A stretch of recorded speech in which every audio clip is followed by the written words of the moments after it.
Hello, one and all. This is the Dealership News Podcast. I'm Kelly Kleinman, and today we're going to get the scoop on another company pushing the video revolution hard in the form of an effective video email program called CoVideo.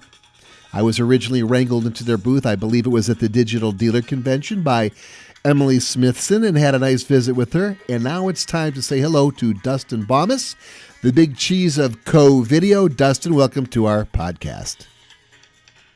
Hey, Kelly, thank you so much for having me on. Really appreciate it. A pleasure to have you on. Welcome aboard. So tell us how you got into the automotive industry. Was it something you've had a lifelong interest in, or did you just wake up one day and wonder what the heck happened to my grad school dollars?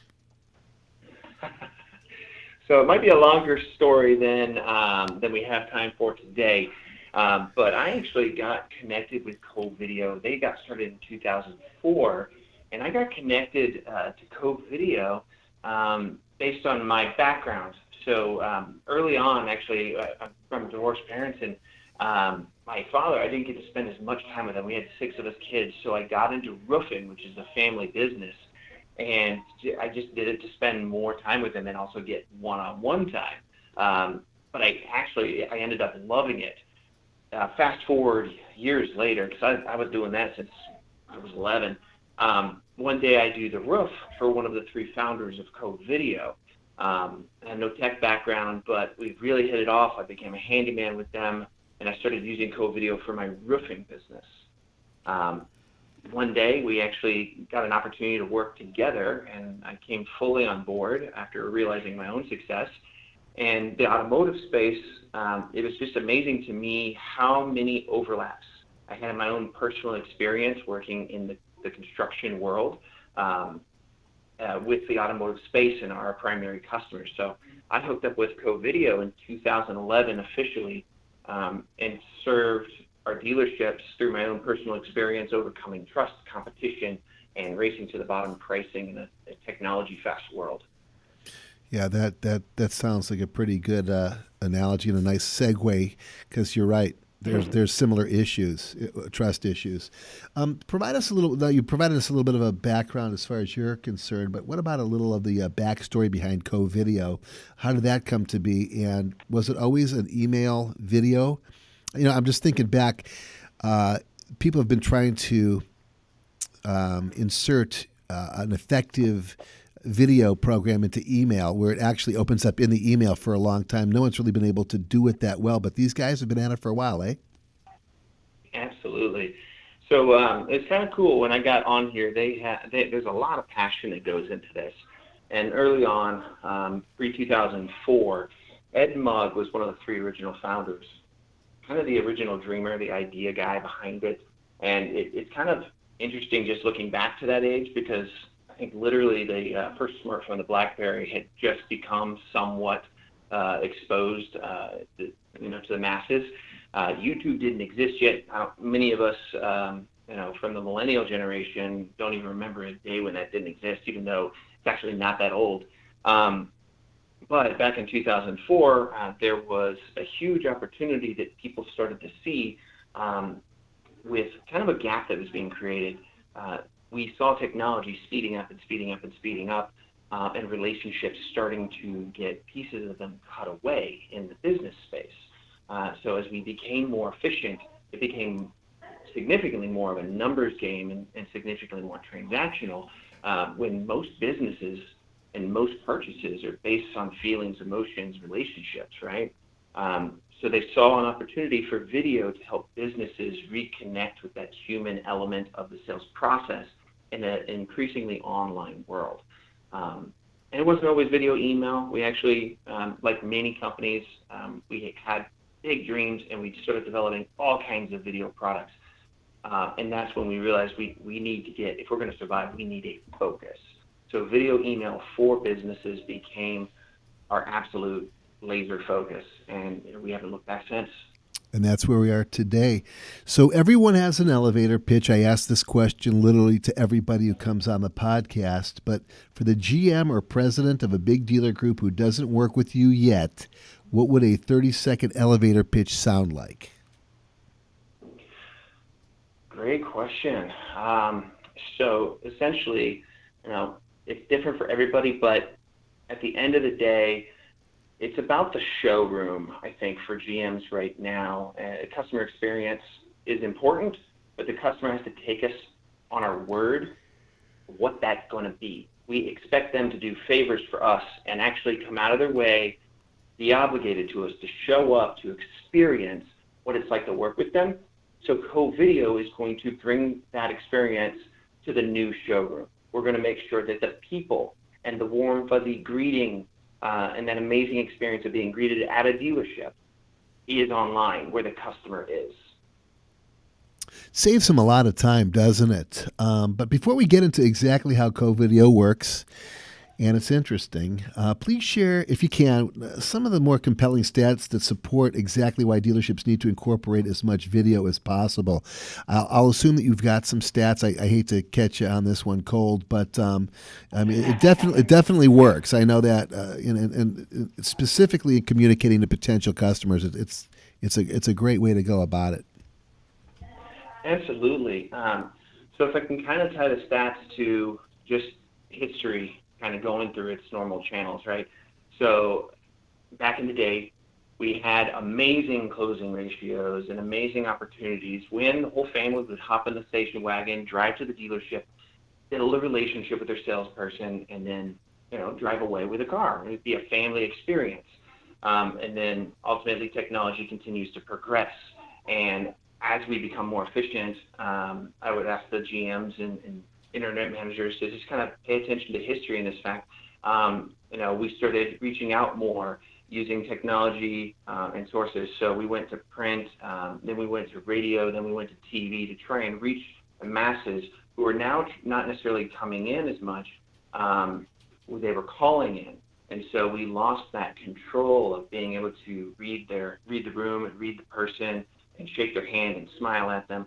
And then we moved again to email. So the statistic I think is most important to look at is that, while we may actually be making, good money, look at the closing ratios and the success ratios. Way, way too often do I meet dealerships who have an internet closing ratio of 5%, 10%, when these numbers used to be staggeringly high.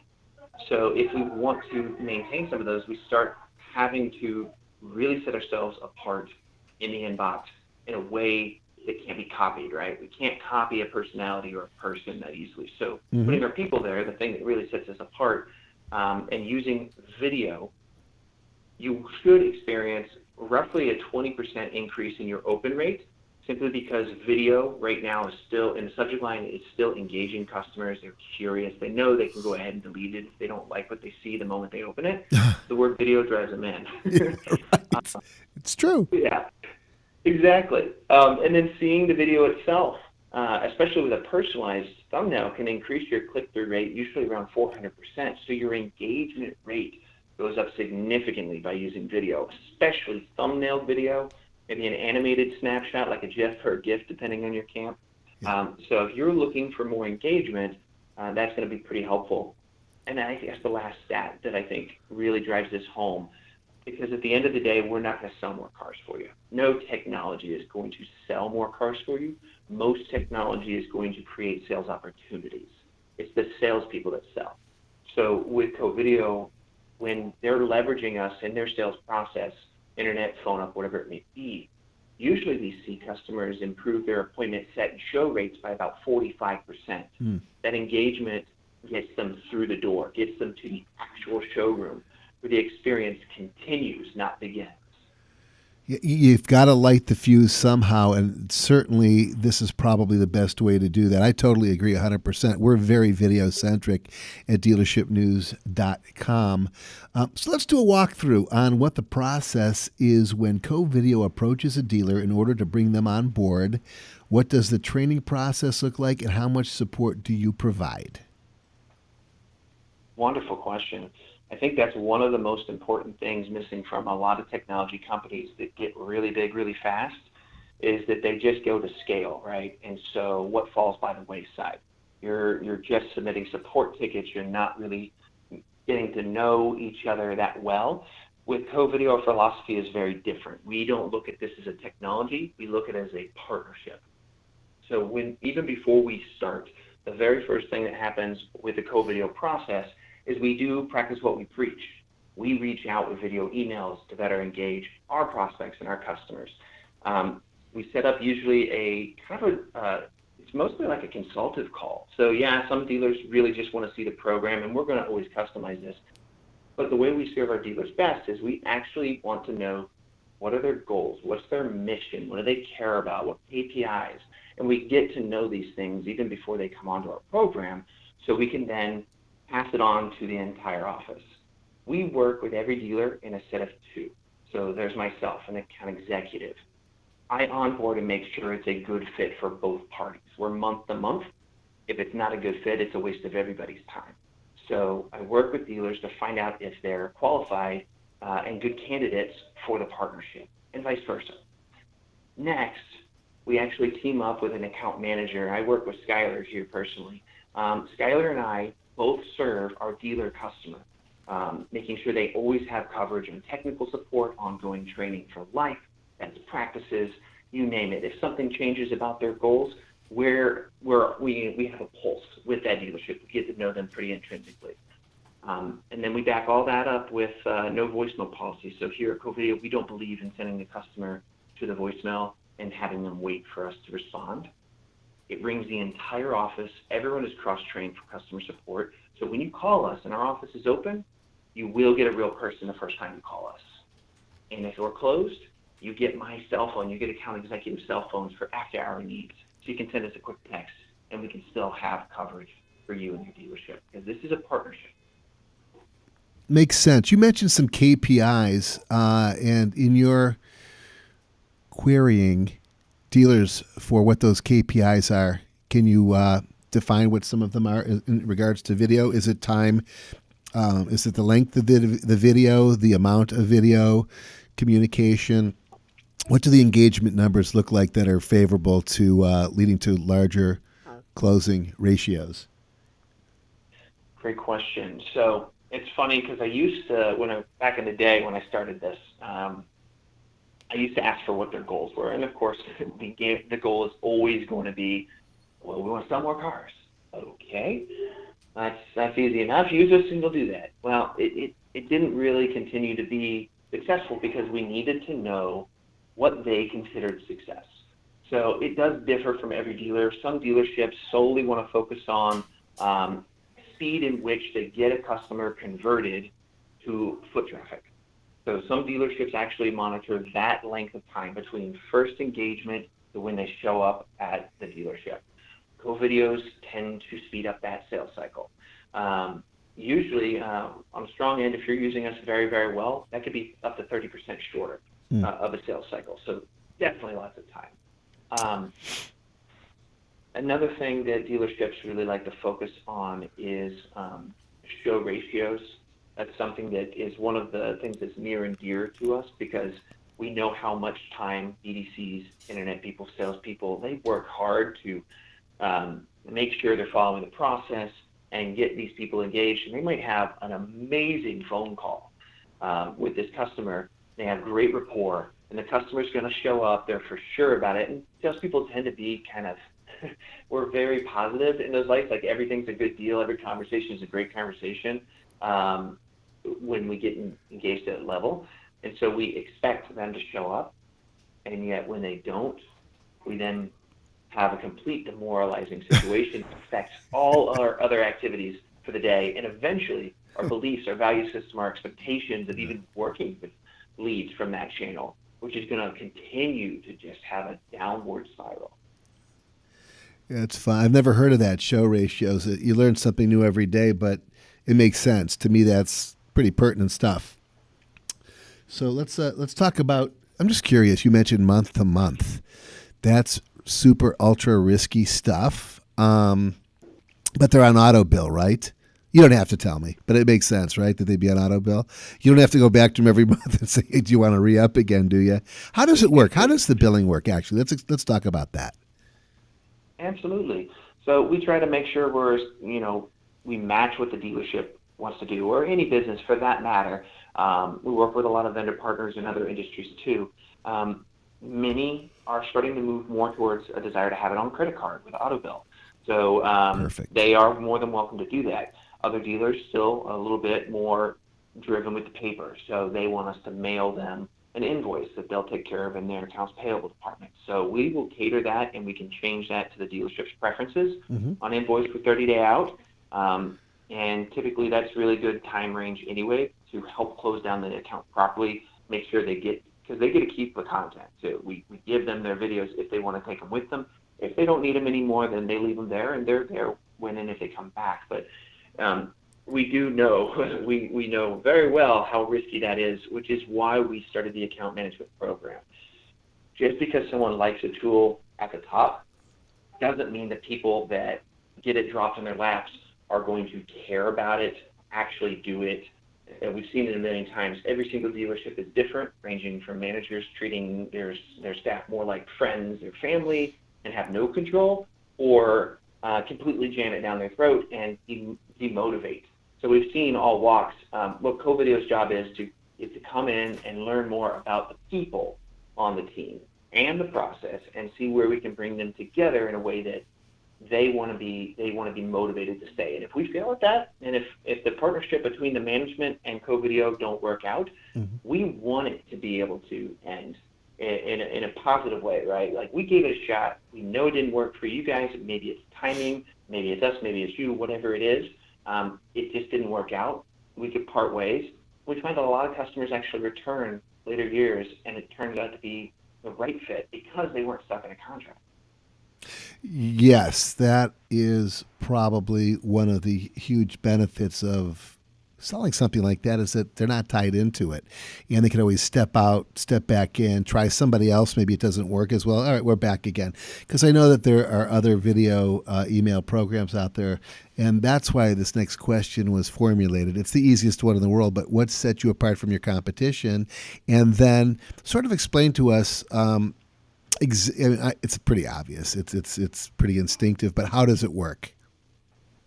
Awesome. So CoVideo, again, trying to make sure we are adaptable and flexible for our customers, not just the billing or availability of support or anything like that. It's in how the tool works as well. So we have a number of ways that people can choose how to use CoVideo. They can capture a screen. They can record through a webcam. They can use CoVideo mobile. They can upload videos that they're making somewhere else. Maybe they prefer the filters they get from Snapchat or something like that. They can shoot them there, upload them to CoVideo, and send them to the customer through their CRM, so it's still following the process. It's super quick and easy. And the other aspect of CoVideo is that we integrate with all channels. So if you want to email through your CRM, if you want to send a text message through your CRM, if you want to do it, some dealers prefer to do everything from their personal emails and don't spend the investment on CRM. So they want it to work with Gmail. They want it to work with Outlook. They want to be able to text it from their own phone number. They want to post it to or through social media in like a direct message or a post. So there's almost no way that you can't use CoVideo. Now, that's pretty into the weeds to say that we do it all, but unless I list some of those examples, it's hard to visualize. But the real way CoVideo works is you start the video, say what you want to say, type where it's going, like an email address, and all the heavy lifting is done by us. You don't have to compress the file. You don't have to attach the file. You don't have to find a method in which it will actually get to the customer reliably. You don't have to encode it to make sure it works on all the devices that are out there, because there's so many incompatibilities and gaps in any traditional thoughts around video. CoVideo takes care of all of that, so you have the peace of mind that your customer will get the video, will easily enjoy and engage the video, and then our feedback and reporting will let you know what's happening with your videos, which I think is another important piece. Yeah, and that would be your dashboard, basically. You can see how the individuals are performing and how the video is performing. Hopefully the individuals are actually, using it to its optimum levels, which, sometimes, you know how this goes. You have such incredible turnover. It's hard enough to have salesmen even paying attention to their CRM, let alone something as simple as this. I mean, this is really easy stuff, right? It's kind of a no-brainer. All right, so that answers a lot of the questions here. Case studies, can you throw a couple at me? Great question. We did, I don't know if I can say some of the dealerships' names, but we've worked with some large groups on some private case studies. And then we did find in split testing that there is success there. We sent out across a group that had about 40 stores. We were actually able to tie into their DMS in this case, which is not usually, I just want to be upfront with that. Mm-hmm. Most solutions like us are not going to be able to tie into your DMS in most scenarios. Right. But it's okay because we're a qualitative tool first, quantitative second. You will get the quantity, but what they found is that their profit margins, their gross margins increased, their profit increased, their service upsells increased by $100 per RO on average, using us to show recommended repairs, surprise repairs, things like that. And then that all filtered back circularly, right? So we were able to increase the amount of new customers. We were able to help them transfer those customers to service relationships and maintain those. And those are your best customers. They are significantly more likely to buy from you again if you've maintained a relationship and several visits to your service department. So it all works circularly, and Co-Video fits every single department with different best practices, styles, and coaching. Here's the big question. It takes about 42 days for a standard email to close. Somebody goes from initial point of contact to signing the paper. It takes a direct or organic or paid traffic 30 days. It takes Facebook 30 days. It takes third-party classified sites up to 2 months. Have you been able to time out how long it takes from initial contact with a Co-Video to an actual document getting signed and a vehicle being delivered? I'm be super curious to find out how truncated that time frame is. Absolutely. So the first thing to really kind of point out there is that your channels aren't going to change and your process isn't going to change. So that's the interesting thing, is that wherever they came from and whichever method you choose to communicate with, your expectations for that, we've measured in many occasions with automotive as well as other industries that generally sales cycles can be up to 30% shorter in general. So whatever your normal expectation is for a Facebook lead that's communicating via a text message, then you should have a quicker experience overall with that. Because part of, at the end of the day, yes, they're reaching out to us, but we don't have their attention yet. And part of the time is simply getting their attention and then ultimately engaging in a conversation that leads them to want to come in. With personalized video, where they can see that the vehicle is physically on the lot and they know who they're looking for when they show up. Mm-hmm. A lot of the problems and a lot of the delays are cold feet. Either they didn't show up or maybe they do, but they were slow to commit. It's all based on that kind of commitment issue of online instant access to information. They want that relationship, but they want it to come in the form of data and answers. It just doesn't compute. So Co-Video kind of finds that middle ground for our dealers. Where you guys? Well, I'm not going to ask you where you're going to be in 5 years, but I am going to ask you, what do you have in the pipeline for 2019? Absolutely. So some of the coolest things that we're working on right now are, we want to really kind of maximize and magnify our already great integration. So we integrate with every CRM that's out there right now, not an API integration. We've weighed the benefits to that, and ultimately the bugs that can be caused by APIs sometimes just aren't worth it to our customers. So we have some really great universal integrations, but where we want to kind of maximize this is we want to look more towards how do we scale this for any industry, but in automotive, since we have really focused on the account management piece, restructuring our system, restructuring our teams, and going after opportunities to better serve networks of businesses and organizations and offices. And part of that is going to be creating a generalized API that can make us even more flexible than we are right now, just to meet those needs. But I think those are some of our most exciting things, is that we're seeing this demand, and we are listening to our customers and what they want, what corporate trainers want, what dealer groups want, and we're actually acting on it. So 2019, there's a lot of really cool things being developed for our customers to better organize, create more line of sight on how things are working, what's not, and what needs to change to share the success across the group or even a team at a smaller level. Happy to help you on your crusade into 2019. This is Kelly Kleinman. That was the Dealership News Podcast with Mr. Dustin Baumis, the big cheese of Co-Video. Excited to have him on board, and I think that went really well. Join us again a little bit later tomorrow. We'll have another podcast coming at you. Meanwhile, DealershipNews.com's podcast signing off.